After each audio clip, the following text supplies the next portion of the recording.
Halo semuanya, selamat datang di podcast kita hari ini. Kita akan membahas dua topik penting yang sering dihadapi oleh individu maupun perusahaan, yaitu biaya materai dan perhitungan pajak penghasilan atau disebut juga dengan PPh badan. Bersama saya Muhammad Faiz Hilmi, mari kita mulai dengan memahami dasar-dasar ini dan tentunya semua informasi ini telah dipersiapkan oleh kelompok 6. Yuk kita kupas tuntas dengan bersama-sama.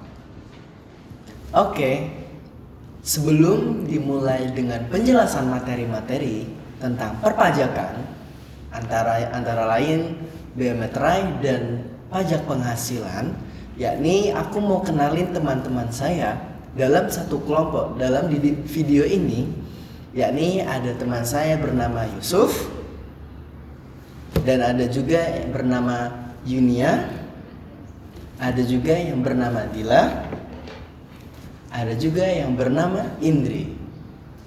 Nah, mari kita mulai penjelasan materi-materi tersebut. Diawali dengan apa itu bea materai. Nah, kamu tahu nggak sih, dokumen yang sering kita tanda tangani itu ternyata punya kewajiban pajak yang disebut bea materai. Nah, sebelum bisa dijabarkan apa sih yang dimaksud bea materai itu? Bea materai itu adalah pajak atas dokumen. Ketika kita memiliki dokumen yang kemudian dokumen tersebut kita pakai untuk alat bukti atau keterangan, atau mungkin digunakan untuk bersama dengan pihak lain sebagai alat perjanjian atau lainnya, maka dokumen tadi itu terhutang. Nah, terhutang pajak. Nah, pajaknya apa? Pajaknya atas dokumen tadi, namanya bea materai.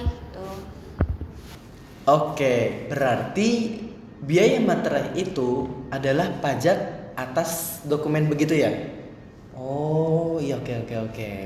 Iya benar, jadikan pajak dokumen itu suatu yang ditulis ataupun tulisan, baik itu tulis tangan maupun yang diketik, ataupun ada dokumen elektronik yang kemudian dokumen tersebut kita gunakan untuk alat perjanjian atau alat bukti keterangan, maka dokumen tersebut terhutang pajak. Pajaknya tadi itu bea materai. Oh iya. Tapi kalau yang aku tahu, apa iya di tahun 2020 ada perubahan undang-undang bea materai. Sebelumnya aturan lama sudah berjalan selama kurang lebih 35 tahun. Apa yang membuat pemerintah memutuskan untuk memperbaruinya atau untuk merubahnya? Benar, sebelumnya kan kita menggunakan Undang-Undang Bea Materai nomor 13 tahun 1985, dan itu sudah berlaku sejak 35 tahun tanpa perubahan. Lalu pemerintah ini melihat perlunya ada perubahan karena untuk mengikuti perkembangan zaman. Oleh karena itu disahkanlah Undang-Undang Bea Materai yang baru, yaitu nomor 10 tahun 2020 ini. Jadi undang-undang baru ini hadir untuk memperbarui atau merubah aturan lama yang sudah tidak relevan lagi ya? Iya benar sekali, selain untuk menyesuaikan dengan kondisi saat ini, undang-undang yang baru ini yaitu nomor 10 tahun 2020 ini juga untuk memperbaiki tata kelola bea materai. Kayak ada hal-hal yang belum tertera dalam undang-undang yang lama, makanya perlu disahkanlah undang-undang bea materai ini yang baru. Selain itu juga untuk mendukung pertumbuhan ekonomi yang berkualitas lalu serta berkontribusi dalam kesejahteraan rakyat. Oh, wah, berarti manfaatnya cukup luas ya. Tidak hanya soal administrasi bea materai, tapi juga berdampak pada ekonomi dan kesejahteraan masyarakat. Iya betul sekali. Selain itu terdapat juga perubahan yang signifikan dalam nominalnya. Sebelumnya kan dalam undang-undang lama kita mengenal dengan tarif bea materai itu sebesar 3.000 sama 6.000. Lah di undang-undang yang baru ini kita hanya menggunakan satu tarif nominal yaitu 10.000 aja. Oh, jadi dulu ada 2 jenis materai ya. Sekarang disederhanakan menjadi satu tarif 10.000 ya. Benar, penyederhanaan ini bertujuan untuk mempermudah administrasi dan nilai transaksi saat ini. Angka 10 diambil dari Undang-Undang Nomor 10, sedangkan nominal 10.000 ini dianggap lebih relevan dengan kondisi ekonomi saat ini. Menarik. Jadi selain lebih praktis, ini juga menyesuaikan dengan perkembangan zaman dan kebutuhan ekonomi.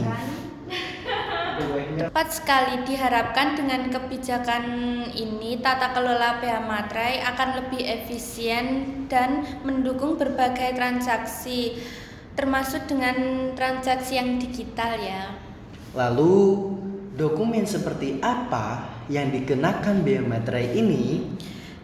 Bea materai dikenakan pada dokumen yang bersifat perdata, seperti surat perjanjian atau keterangan, lalu ada akta notaris atau PPAT, lalu dokumen transaksi keuangan yang bernilai di atas 5 juta, lalu ada surat berharga atau dokumen lelang. Kalau dokumen seperti ijazah atau tanda terima gaji, apakah termasuk objek bea materai? Tidak ya, itu termasuk dalam non-objek bea materai. Selain itu ada juga surat gadai, lalu ada dokumen penerimaan uang negara, lalu ada juga dokumen pembayaran tunjangan, itu bebas dari bea materai. Wah, menarik. Jadi, nggak semua dokumen ya perlu ditempel materai. Iya, benar sekali. Bagaimana cara masyarakat membayar bea materai? Apakah hanya melalui materai tempel? Ya, materai tempel ini yang paling sering digunakan dan paling sering dijumpai di masyarakat. Nah, untuk saat ini ada beberapa jenis materai yang lainnya. Seperti yang pertama itu ada materai digital atau e-materai, itu digunakan untuk dokumen digital. Yang kedua ada pembayaran langsung melalui kantor pos atau pihak yang ditunjuk oleh pemerintah. Kemudian yang ketiga ada materai yang dicetak langsung oleh notaris atau pihak yang berwenang. Jadi untuk ketiga jenis materai tadi bisa disesuaikan untuk kebutuhan dokumen yang digunakan. Berarti lebih praktis ya untuk dokumen digital ya. Nah, bagaimana cara mendapatkan e-materai ini? Nah, untuk mendapatkannya itu dapat dengan mudah ya didapatkan. Itu yang pertama itu dapat melalui platform resmi pemerintah, melalui situs dari Pos Indonesia atau marketplace yang bekerja sama dengan Direktorat Jenderal Pajak. Kemudian setelah itu dapat langsung diunduh, kemudian ditempel di dokumen digitalnya. Kita lanjut ke pertanyaan berikutnya. Kalau bicara soal transaksi bisnis, siapa yang seharusnya bertanggung jawab untuk menyediakan bea materai? Pihak pembeli atau penjual? Itu kalau secara hukum itu yang bertanggung jawab atas bea materai adalah kedua belah pihak yang melakukan transaksi, seperti penjual dan pembeli. Itu namun untuk menyediakan bea materai biasanya diwajibkan bagi pihak yang menerima manfaatnya. Seperti pada transaksi pembelian properti itu biasanya penjual yang menyediakan bea materainya. Lalu apakah bea materai punya masa berlaku atau kadaluarsa? Iya, ada bea materai itu baik yang tempel maupun elektronik itu memiliki masa berlaku selama 5 tahun dari materai tersebut diterbitkan. Jadi penting untuk kita melihat apakah materai itu masih valid atau tidak sebelum kita tempelkan pada dokumen itu. Kalau sudah kadaluarsa berarti dokumen itu nggak sah ya? Benar, bea materai yang sudah kadaluarsa itu tidak sah diakui secara hukum. Jadi hati-hati ya. Kemudian pertanyaan selanjutnya, bagaimana dengan dokumen yang nilainya berubah-ubah? Misalnya kontrak kerja dengan bonus tambahan, apakah biaya materai berbeda? Nah, untuk dokumen seperti itu masih tetap berlaku pada saat kontrak ditandatangani selama tidak ada perubahan yang signifikan. Namun jika ada perubahan seperti pembaruan kontrak atau revisi, nanti bisa menggunakan biaya materai yang baru. Apakah biaya materai bisa digunakan sebagai alat bukti dalam pengadilan? Ya, bisa. Biaya materai ini dapat memiliki kekuatan hukum dan dapat menjadi bukti yang sah di pengadilan. Kemudian nanti jika awalnya dokumen ini tidak memiliki biaya materai, si pihak yang terkait ini bisa melakukan pengesahan dengan membayar biaya materai terutang, kemudian ditambah dengan dendanya. Saya ada pertanyaan menarik dari diri pribadi. Apakah biaya materai bisa digunakan lebih dari satu kali pada dokumen yang sama? Tidak bisa ya. Untuk biaya materai itu sendiri bisa digunakan hanya untuk satu kali transaksi dan untuk satu kali dokumen. Kemudian jika ada salinan atau bentuk pengkopian untuk transaksi lainnya, itu wajib menggunakan biaya materai yang baru untuk setiap salinannya. Ada juga kejadian di mana dua teman berbisnis bersama. Mereka membuat perjanjian secara tertulis, tapi tanpa biaya materai. Suatu hari terjadi perselisihan dan dokumen itu dibawa ke pengadilan. Apakah dokumen itu tetap berlaku atau tidak? Nah, sebenarnya dokumen itu masih tetap bisa berlaku, tetapi tidak bisa menjadi alat sah untuk di pengadilan. Jika ingin digunakan sebagai alat bukti yang sah, maka itu dokumen tersebut harus disahkan terlebih dahulu dengan membayar biaya materai yang terutang, kemudian membayar juga dendanya sebesar 200% dari biaya materai yang ternilai di dalam dokumennya. Nah, maka dari itu sebelum melakukan perjanjian dari perjanjian ini wajib menggunakan biaya materai untuk setiap dokumen.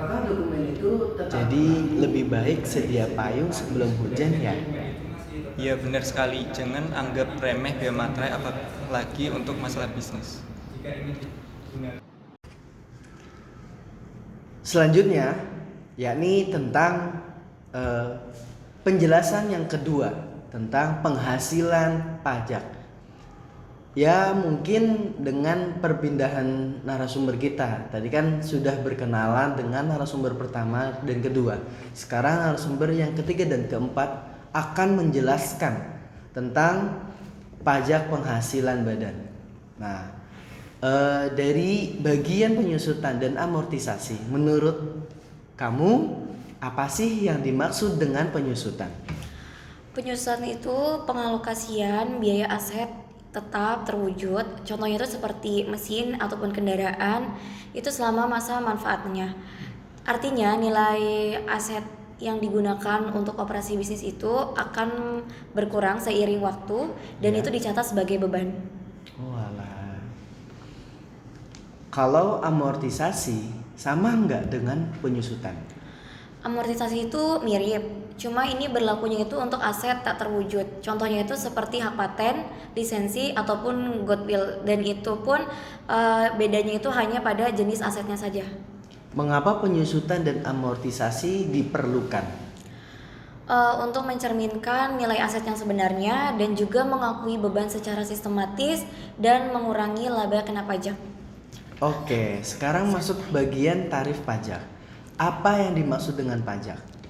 Jadi pajak itu adalah kontribusi wajib yang dibayarkan oleh individu atau badan usaha kepada negara tanpa imbalan langsung. Oh alah. Apa saja menurut kamu jenis pajak yang berlaku di Indonesia? Jenis pajaknya itu sih ada 4. Yang pertama itu pajak penghasilan atau PPH. Yang kedua ada PPN atau bisa dibilang penghasilan penambahan nilai. Terus ada pajak daerah sama pajak bea cukai. Gimana sih hubungannya dengan penyusutan dan amortisasi? Hubungan keduanya ini sangat erat.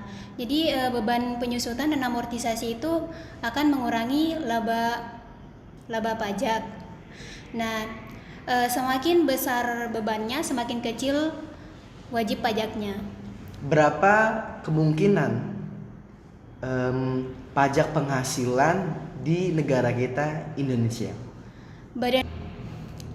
Untuk badan usaha itu tarif PPh-nya itu 22%, tapi pemerintah bisa menetapkan perubahan sesuai kebijakan. Sementara untuk wajib pajak pribadi, tarifnya itu dari 5% sampai 35%, tergantung jumlah penghasilan kena pajaknya. Oh iya ya, gimana sih cara kita mengetahui jumlah beban amortisasi per tahunnya? Nah, sebenarnya untuk cara menghitungnya itu gampang. Kita ambil contoh aja, semisalkan perusahaan ini membeli hak paten di 50 juta dan untuk untuk umur manfaatnya itu di 10 tahun. Jadi kita tinggal bagikan saja, untuk 50 juta itu kita bagi 10 dan untuk hasil itu jadi 5 juta. Betul, jadi sekarang itu kita lihat pengaruhnya ke pajak.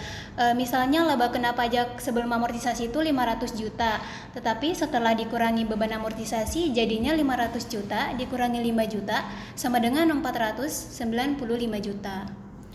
Nah, itu untuk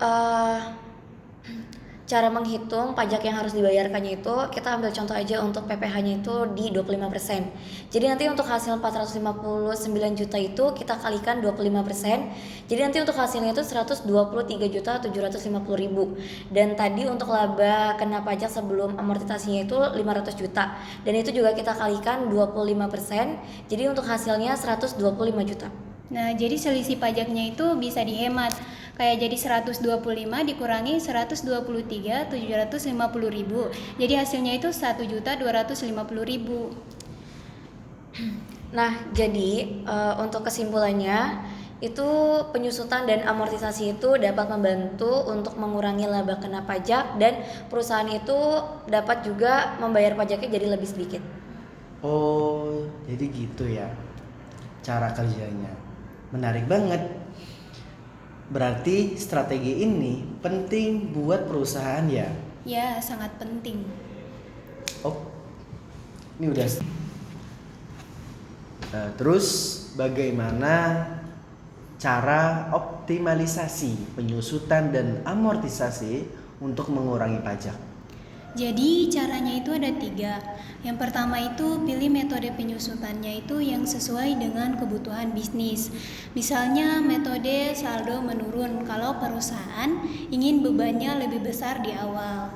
Terus yang kedua, pastikan asetnya tercatat dengan benar, termasuk masa manfaat dan juga nilai residu. Terus yang ketiga itu ada amortisasi. Juga itu berlaku untuk aset tak berwujud seperti lisensi atau perangkat lunak. Bagaimana cara optimalisasi penyusutan dan amortisasi untuk mengurangi pajak?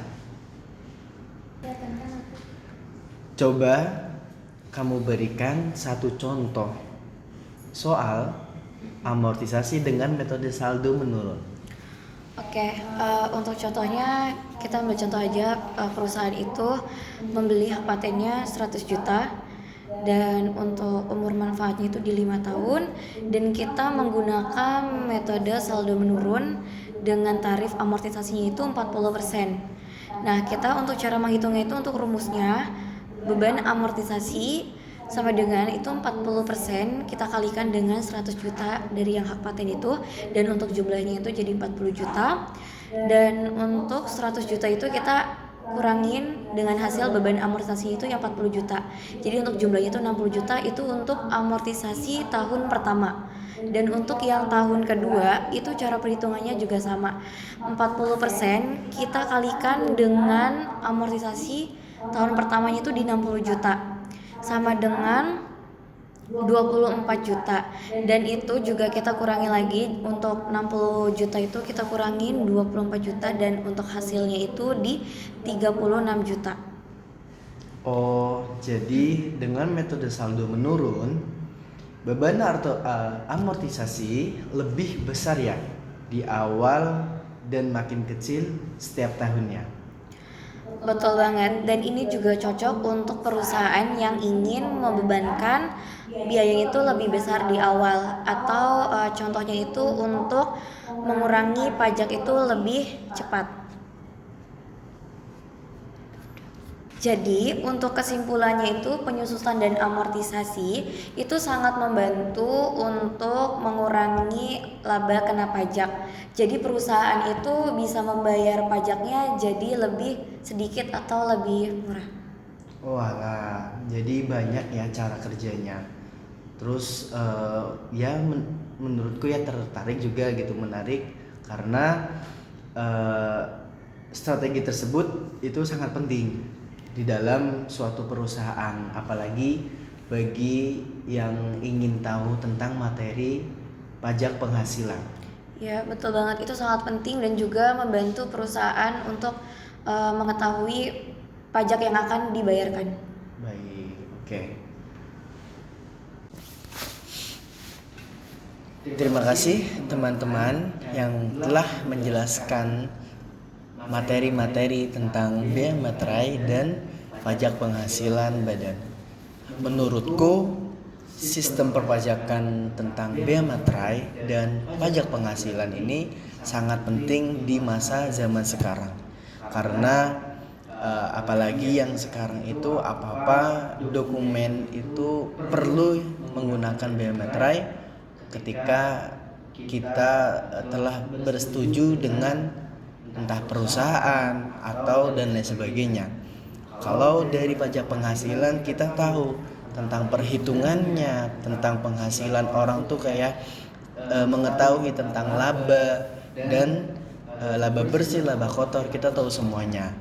Maka dari itu saya ucapkan terima kasih kepada teman-teman saya yang telah menjelaskan tentang bea materai dan pajak penghasilan badan. Jangan lupa kalau dari pribadi saya materi ini sungguh sangat menarik dan jangan sampai kalian abaikan apalagi tidak mendalami makna dari bea materai dan pajak penghasilan. Terima kasih, kurang lebihnya mohon maaf. Jika ada pertanyaan yang menyulitkan dari teman-teman, mohon dimaafkan. Terima kasih telah menonton video podcast kami. Di dalam podcast kami terbanyak ilmu banyak. Maka dari itu jangan lupa diulang-ulang lagi ketika belum hafal ataupun belum paham. Dan jangan lupa video kami di like, komen, dan share, serta jangan lupa juga di subscribe. Dan ketika ada konten-konten setelahnya, boleh kalian kunjungi dan boleh kalian tonton. Mohon maaf jika ada kata-kata yang salah dari kami, dan terima kasih atas segala waktu dan tempatnya kalian yang tonton. Cukup sekian dari kami. Mohon maaf ketika ada perilaku kami yang salah. Wassalamualaikum warahmatullahi wabarakatuh. Enggak, tadi masalahnya dipotong aja, soalnya udah jeda itu.